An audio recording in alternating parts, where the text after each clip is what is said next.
The sudden sting of laughter sliced through the reception hall's murmur. Not playful laughter, the kind that carries contempt. I froze halfway through adjusting my mother's corsage, my fingers still on the delicate white flower pinned to her dress. 3 tables away, my future in-laws huddled with distant relatives, crystal glasses in hand, unaware I could hear every syllable. "That's not a mother," my future father-in-law sneered. "That's a mistake in a dress." The room tilted slightly. My mother's smile remained fixed, her eyes focused on the tablecloth, pretending she hadn't heard. But the slight tremor in her hand betrayed her. Then, the sound that broke everything, Ryan's laugh. My fiancé, the man who had promised to cherish what I cherished, chuckling as his parents mocked the woman who had sacrificed everything for me. "My name is Laura. I'm 28 and a graphic designer. This is the story of how I turned a wedding cancellation into justice served. 204 guests packed the venue. Business associates, college friends, extended family, all waiting for the ceremony to begin in 30 minutes, all oblivious to what I'd just witnessed. I'd spent 3 years with Ryan, believing I'd found someone who valued strength built from struggle. He'd seemed different from his polished, privileged family, more understanding, more genuine. I should have recognized the warnings, the subtle corrections when my mother used the wrong fork at dinner, the way Ryan tensed when she called too often, how his family always seated her at the edge of gatherings, excluding her from photos with mumbled excuses about immediate family only. Ryan never defended her, just offered private apologies later that now felt hollow. My mother had raised me alone after my father abandoned us when I was 4. She'd worked 3 jobs, gone hungry so I could eat, sewn my prom dress by hand when we couldn't afford store-bought.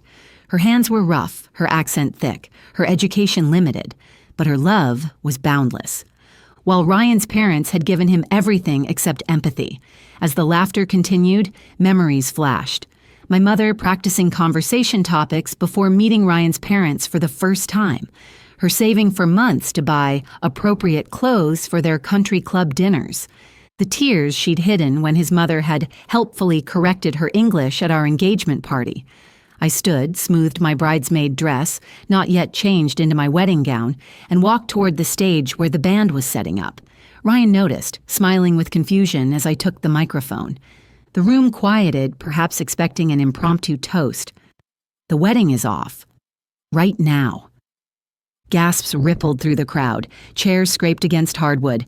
Ryan laughed nervously, clearly thinking this was some bizarre joke. His parents froze, champagne halfway to their lips. "Laura, what are you doing?" Ryan hissed, reaching for my arm as I stepped down. I moved past him, my voice steady despite the earthquake in my chest. "I heard what your parents said about my mother. I heard you laugh." His face drained of color. Behind him, his parents were already in damage control, whispering urgently to nearby guests. "It was just a joke," Ryan said, loud enough for others to hear. "You're overreacting. Let's talk privately." "There's nothing to discuss." I turned to the bewildered crowd. "Thank you all for coming, but there will be no wedding today. Please enjoy the food and drinks. It's already paid for." I walked to my mother, who sat stunned and mortified. "Come on, Mom, we're leaving." She tried to protest, to suggest I reconsider, but I gently took her arm and guided her through the maze of shocked faces and whispers. As we reached the exit, Ryan's mother intercepted us, her perfect makeup unable to hide her fury. "You cannot do this to our son. Do you have any idea what this will do to his reputation, to ours?" I met her gaze, suddenly aware of how small she seemed. "Actually, I do know. That's precisely the point." We walked out, the heavy doors closing behind us on the chaos. In the car, my mother finally broke down.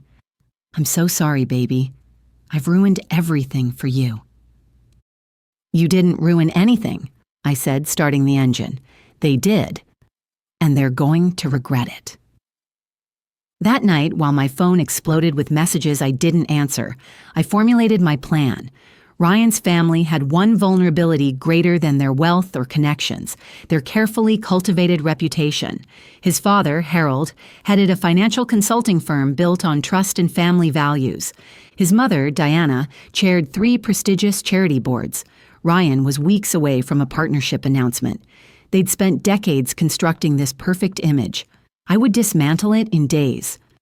The next morning, I accessed the laptop Ryan had often left at my apartment. He'd never changed his passwords despite my frequent reminders about security, something that would now prove costly for him. Months earlier, I'd discovered messages between him and his colleague Jessica, flirtations, intimate photos, plans to meet in hotel rooms. I'd confronted him then, accepted his tearful apologies, and promises it was over. I'd even believed him. But I'd kept copies of everything, just in case. I composed 3 separate emails, one to the managing partners at Ryan's firm, including the screenshots and a timeline of the affair with their married client liaison, another to the firm's HR department detailing the company policy violations, a third to Jessica's husband, who served on the board of Harold's largest client. I had all their contact information from the wedding invitation list I'd helped compile, giving me access to the professional and personal details of everyone in Ryan's circle. For Harold, I compiled public records of his company's contracts alongside private notes I'd taken during family dinners when, loosened by expensive scotch, he'd boasted about creative accounting and necessary shortcuts. I'd listened attentively, asked innocent questions, remembered details. Now I organized them into a comprehensive document and sent it anonymously to an investigative journalist who specialized in corporate fraud. I'd met this journalist at a design conference where I'd created promotional materials for their publication, a connection Harold never knew existed. Diana's carefully curated social media presence showed her as a tireless philanthropist.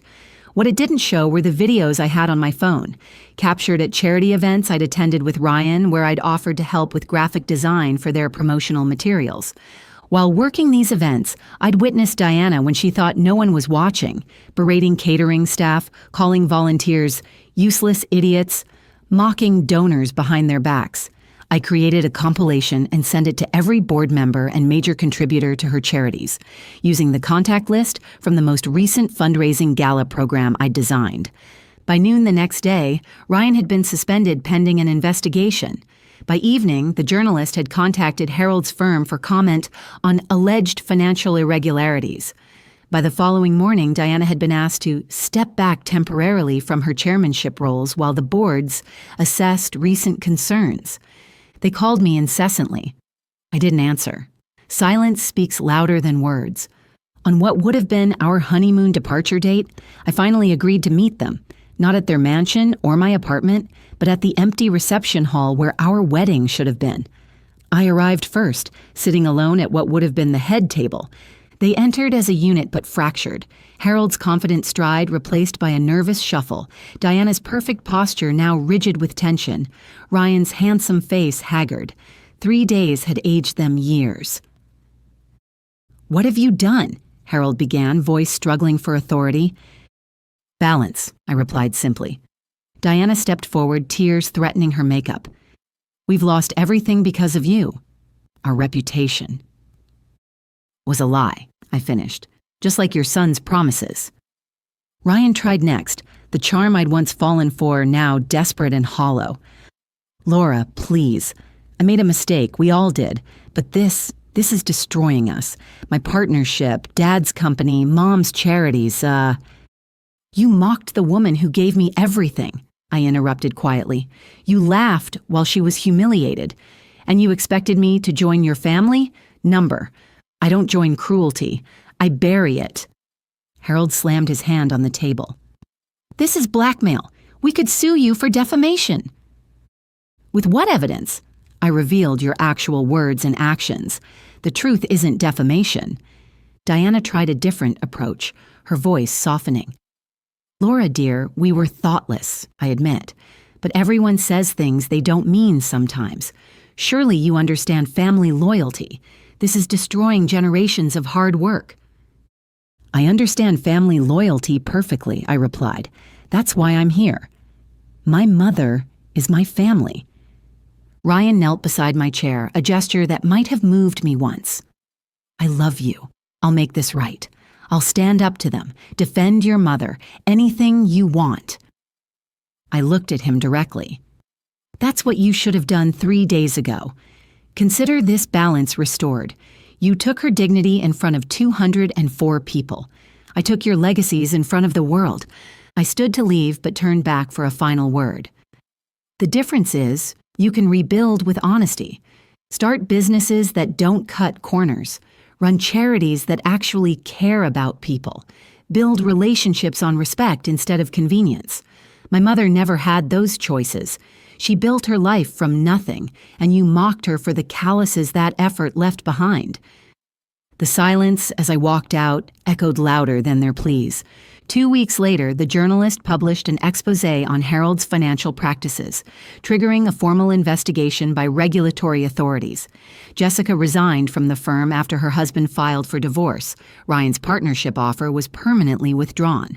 As for us, I returned his ring via courier, with signed papers formally ending our engagement and all future contact, a final period at the end of a sentence I would never revisit. The next morning, I made breakfast for my mother. Pancakes with blueberries, her favorite. She tried to apologize again for causing such trouble. I stopped her. No, Mom, you weren't the cause. You were the reason.